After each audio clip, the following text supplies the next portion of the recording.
Je m'appelle Dietrich Bonhoeffer, né le 4 février 1906 à Breslau. Je suis pasteur de l'Église confessante d'Allemagne. Dietrich Bonhoeffer est fils d'un professeur de psychologie à l'université de Berlin. Sa mère aussi était une von Hase, donc d'une famille noble. Donc Bonhoeffer grandit dans un milieu de la haute bourgeoisie allemande. Il est le seul des enfants à choisir les études de théologie. C'était vraiment un choix très personnel et un peu étonnant pour toute la famille. La famille elle-même, elle était religieuse dans le sens d'une piété générale, mais pas au sens d'aller au culte toujours. Donc il y avait une religiosité libre, voire libérale.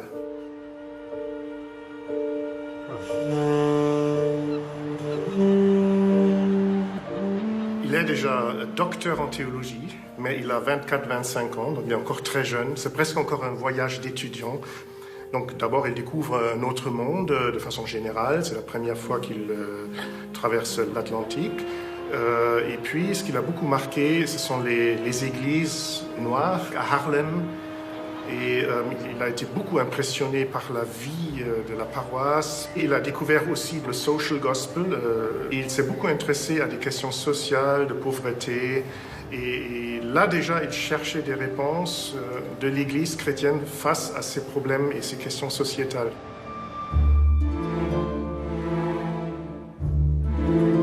Très tôt, au début des années 30, il s'est intéressé à la question des Juifs et il a critiqué la politique nazie déjà à cette époque-là.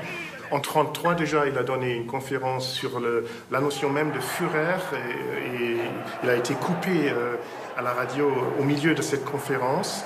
Et aussi, à l'intérieur de l'Église, il a voulu discuter la question des Juifs. Est-ce qu'on peut embaucher un Juif dans l'Église? Parce qu'il ne faut pas oublier qu'il y avait une certaine ambiguïté aussi à l'intérieur de l'Église protestante par rapport à ces questions.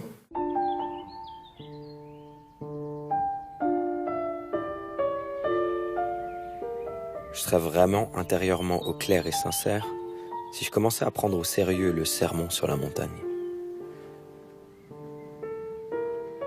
Il y a des causes qui méritent qu'on s'engage pour elles, sans compromis. La paix et la justice sociale, et donc la réalité du Christ, sont de ces causes-là. Au milieu des années 30, au sein de l'Église protestante, prend naissance ce qu'on va appeler après l'Église confessante. D'abord, c'est un mouvement, ce sont des pasteurs en opposition qui se rencontrent, et après, au fur et à mesure, ça prend plus de l'ampleur, et notamment avec la création du séminaire à Finkenwalde. Bonhoeffer peut devenir le directeur de ce séminaire de 1935 à 1937. Et là, à Finkenwalde, il a vécu avec ses élèves dans la même maison, dans un partage qui allait très loin, jusqu'à se confesser réciproquement les péchés. Et Bonhoeffer a beaucoup aimé le sujet de la confession des péchés. Il a pensé que le protestantisme a perdu quelque chose d'important en mettant de côté cette pratique de se confesser. Donc c'était vraiment une communauté de vie. Et Barth fait partie de ses élèves. Et il y a une amitié très particulière entre les deux. Et grâce à cette amitié, nous avons les lettres adressées à Bethke.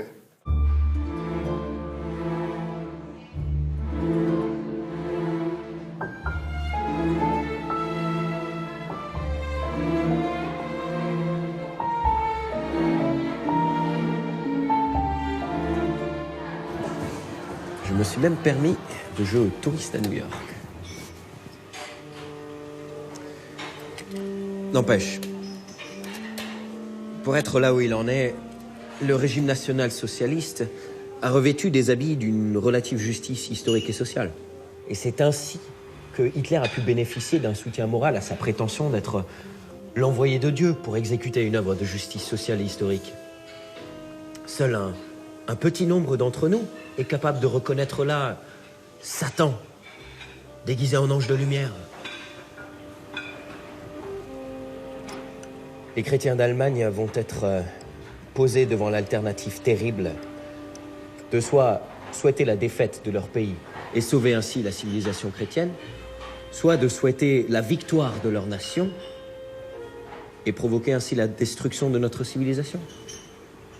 Je sais quoi choisir, moi. Mais je ne peux pas faire ce choix ici, à New York, en sécurité, hors de mon pays. Nous autres Allemands n'avons pas envisagé la possibilité qu'on abuse en mal de notre inclinaison à la soumission. Nous devons encore apprendre une notion fondamentale, celle de la nécessité d'une action sociale, libre et responsable, même en opposition à la mission et à l'ordre qu'on nous dicte.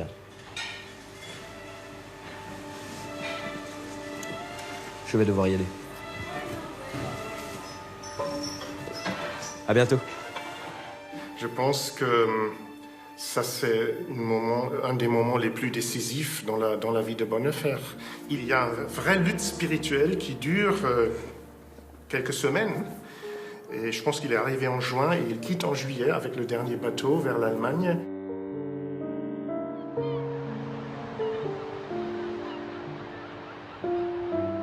Les frères américains, d'abord, n'ont pas compris, parce qu'on lui offre tout, on lui offre un poste, et en même temps, il est en sécurité. Rien ne peut lui arriver s'il reste aux États-Unis, mais il avait la forte impression que sa place était au sein de l'Église allemande en Allemagne.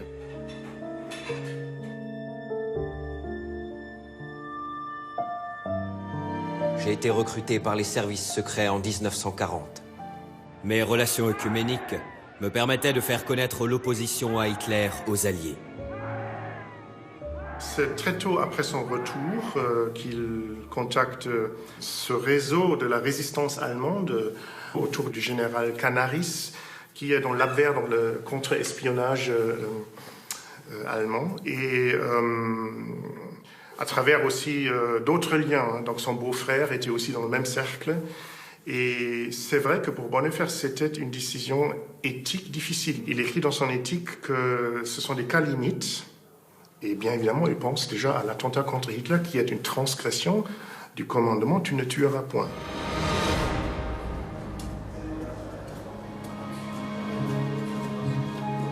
J'ai été exempté du service armé. Aujourd'hui, on m'accuse d'avoir porté atteinte au moral de l'armée. Voilà le seul prétexte qu'ils ont trouvé pour m'arrêter.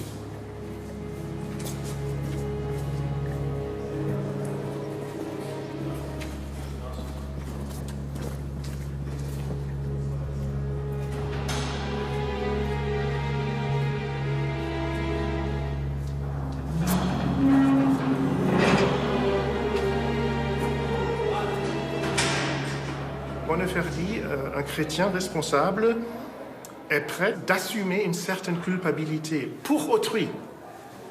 Son grande image, c'est le Christ lui-même. Donc se rendre coupable dans cet acte de l'attentat contre Hitler, il disait, ça reste un acte de transgression et on devient coupable, mais pour les millions d'autres personnes qu'on peut éventuellement sauver, cet acte-là se justifie au sein de l'éthique chrétienne. Il me semblait jusqu'à présent que pouvoir tracer un plan pour sa vie personnelle et professionnelle faisait partie des droits inaliénables de la vie humaine. C'est fini. Là, je suis dans une situation où je dois renoncer à me faire du souci pour le lendemain.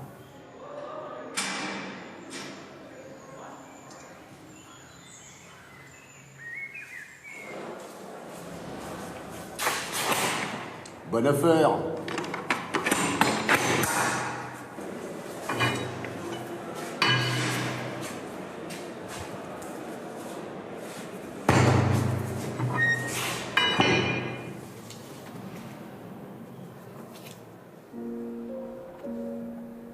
Ne vous mettez donc pas en souci pour le lendemain, car le lendemain aura soin de ce qui le concerne. À chaque jour suffit sa peine. Mieux vaut se réfugier auprès de l'Éternel que mettre sa confiance en l'homme. Mieux vaut se réfugier auprès de l'Éternel que mettre sa confiance dans les grands de la terre. Dans cette maison austère où l'on n'entend jamais rire, même le personnel de garde semble l'avoir désappris à cause de l'ambiance qu'il règne ici. Le besoin de joie est très grand et on épuise pleinement toutes les sources extérieures et intérieures. Aujourd'hui, c'est l'Ascension, jour de joie pour tous ceux qui peuvent croire que le Christ gouverne le monde et notre vie.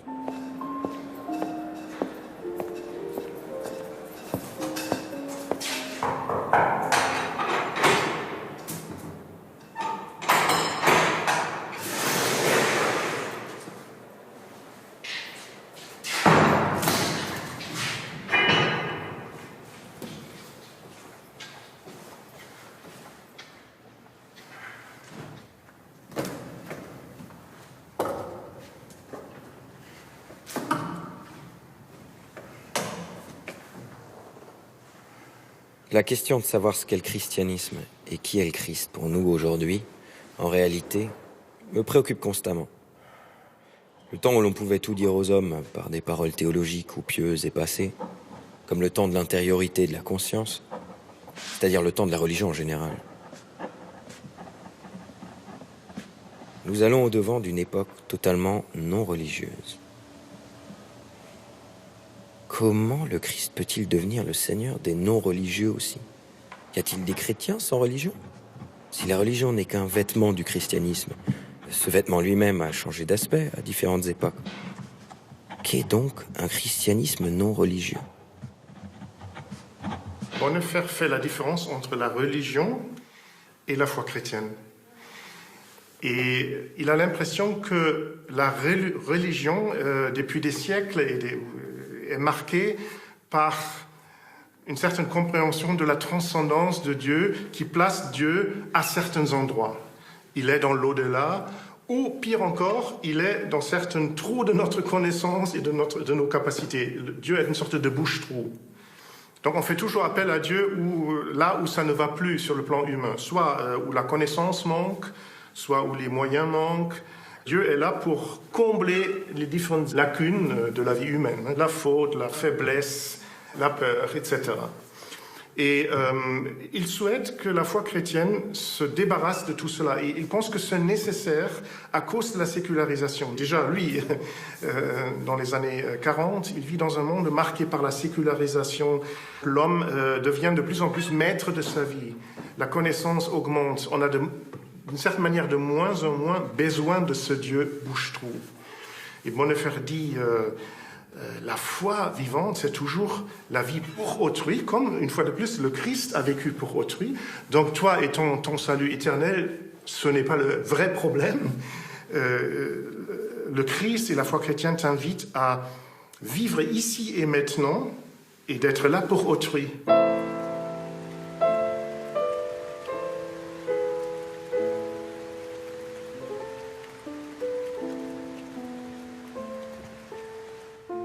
La promenade d'une demi-heure est certes bien agréable, mais pourtant insuffisante.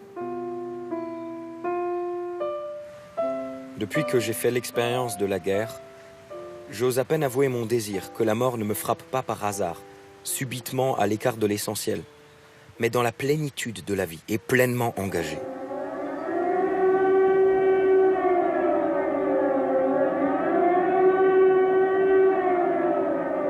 Ce ne sont pas les circonstances extérieures, mais moi-même, qui ferai de ma mort une mort dans un libre assentiment.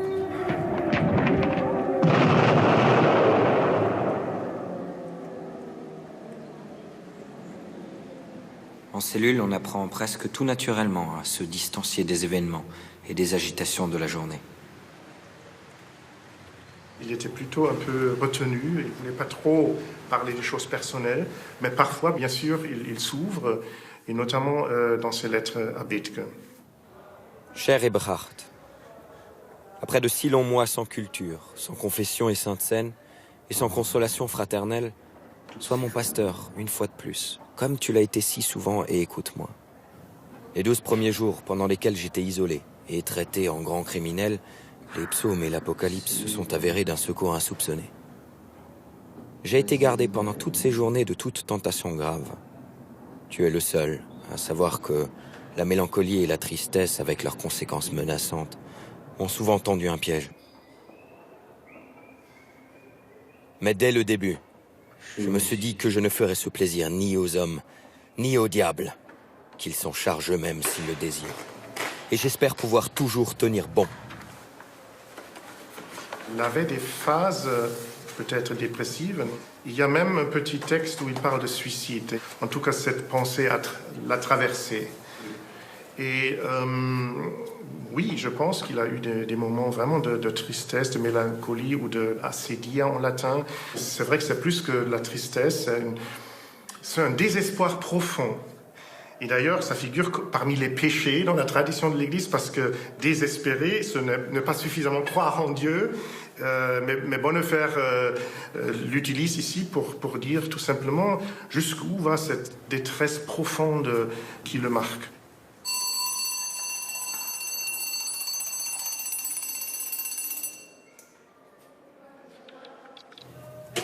Que signifie une église? Que signifie une paroisse? Une prédication, une liturgie? Une vie chrétienne dans un monde non religieux? Que signifie un culte?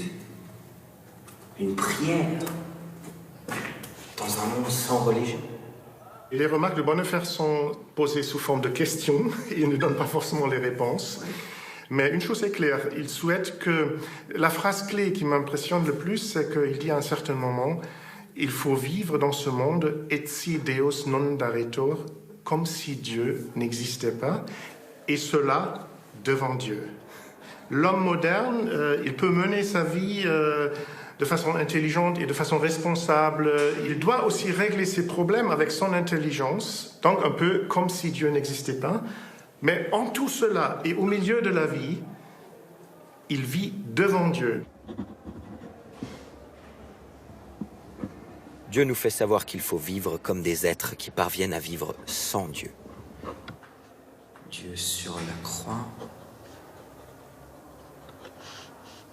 se laisse chasser du monde.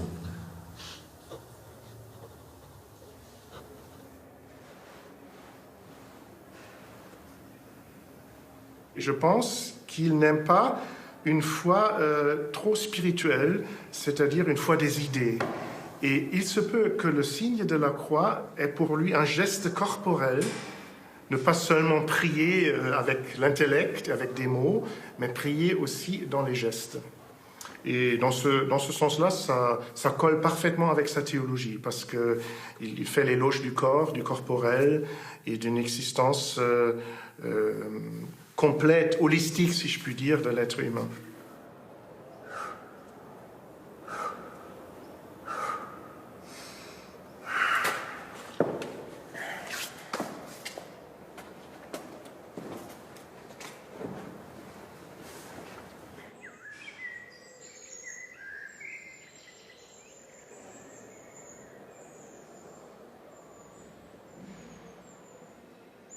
Étendu sur ma couche, je fixe le mur gris.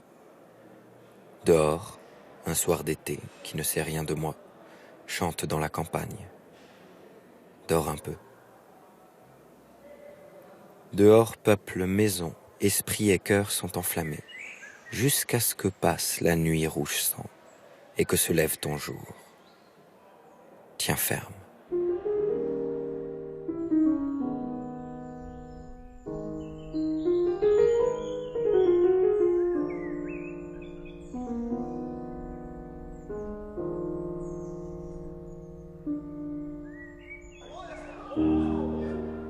Ce n'est qu'en suivant l'appel du Christ de manière responsable que nous serons victorieux du compromis et de la conscience ébranlée par lui.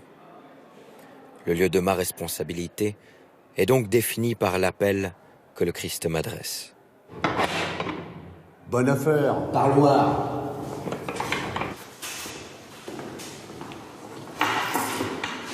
Eberhard, Dietrich, mon ami. merci d'être venu. Comment vas-tu? Malgré tout ce que j'ai pu t'écrire, cet endroit est atroce. J'ai parfois des impressions horribles qui me poursuivent jusque dans la nuit. La seule manière que j'ai de m'en remettre, c'est de me répéter des strophes et des strophes de cantiques. Les journées commencent plutôt sur un soupir que sur une louange de Dieu. On s'habitue presque trop bien aux privations physiques. J'ai l'impression d'avoir passé des mois sans corps. Presque trop. Mais on ne s'habitue jamais aux pesanteurs psychiques. Au contraire, j'ai l'impression d'avoir vieilli de plusieurs années sous le poids de ce que j'ai vu et entendu ici. Et le monde devient de plus en plus lourd et me dégoûte.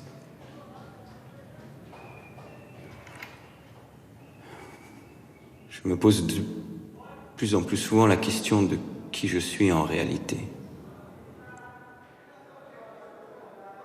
Mais ici, ça n'a plus d'importance.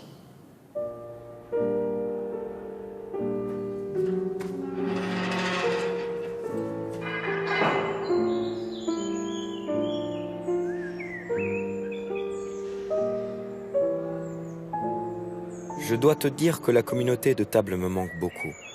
Chaque signe matériel que je reçois de votre part vaut pour moi le souvenir de repas pris avec vous.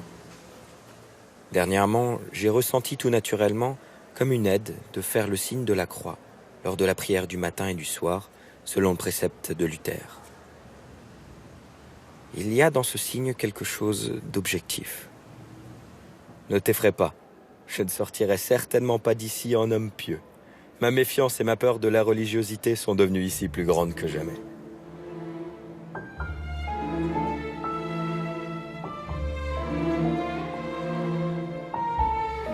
Si mon statut actuel devait être la dernière étape de ma vie, elle aurait un sens. Je n'ai jamais regretté non plus ma décision de l'été 1939. Ma vie me paraît se dérouler de façon nécessaire, rectiligne, déterminée par une direction supérieure.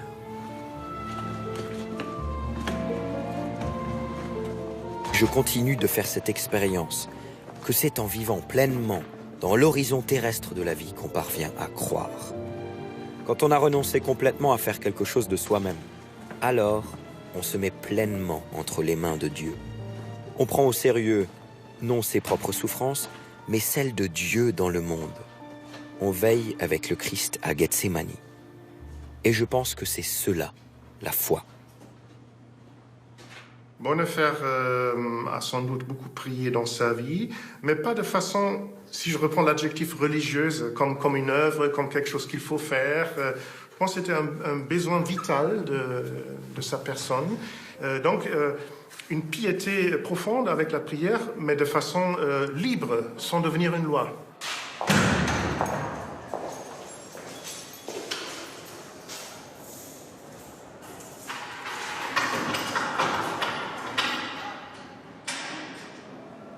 Les gens ici me disent sans cesse, ce qui me flatte passablement, que je rayonne un tel calme et que je suis toujours si serein que les expériences tout autres qu'il m'arrive de faire avec moi-même doivent provenir d'une illusion. Ce que je ne crois nullement. Qui suis-je? Suis-je vraiment celui qu'ils disent de moi? Ou seulement cet homme que moi seul connais? Inquiet, nostalgique, malade, pareil à un oiseau en cage, cherchant mon souffle comme si on m'étranglait, avide de couleurs, de fleurs, de chants d'oiseaux.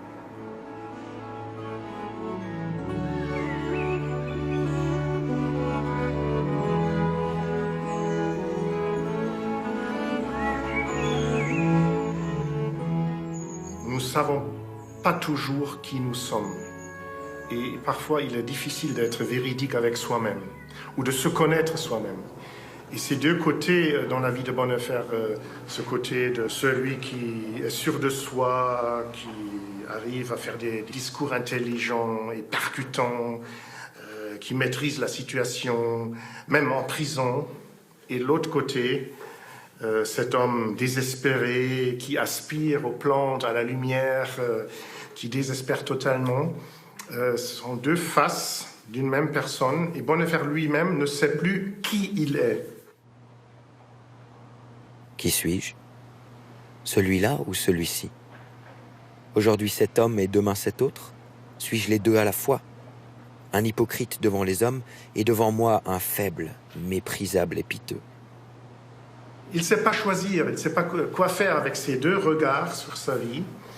Et seulement dans la toute dernière phrase de ce poème, il dit je ne peux pas décider la question, mais ce n'est pas grave. Il y a quelqu'un qui me connaît, c'est Dieu, et ça devient une prière. Il s'adresse à Dieu en disant toi tu me connais. Sous-entendu, cela me suffit. Qui suis-je? Dérision que ce monologue. Qui que je sois, qu'importe, tu me connais. Je suis tien, ô Dieu. Bonne affaire.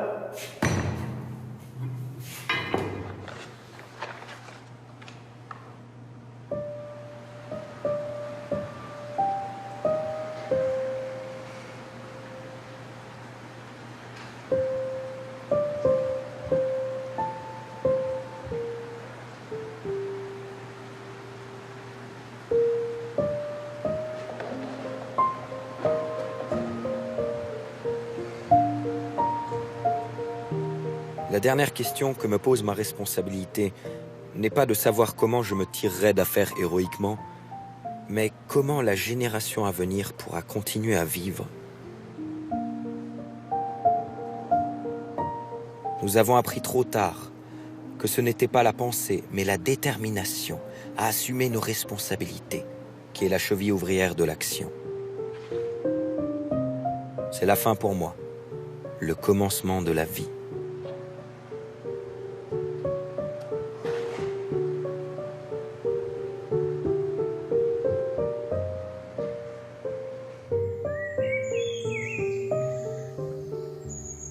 Bonhoeffer reste le grand modèle d'une éthique de responsabilité qui nous encourage à être au milieu de la vie en tant que chrétien, à faire face à la vie telle qu'elle est, à entrer dans des situations concrètes, parfois même être prête à se salir les mains parce que la situation concrète demande une action.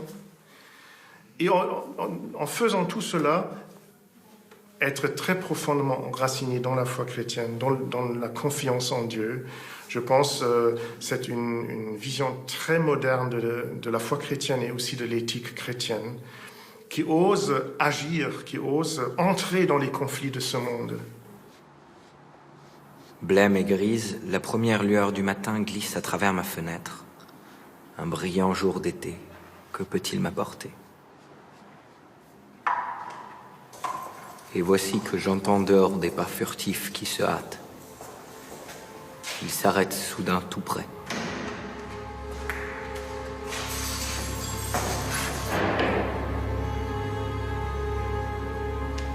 Mon sang s'échauffe et se glace. Je sais. Je sais.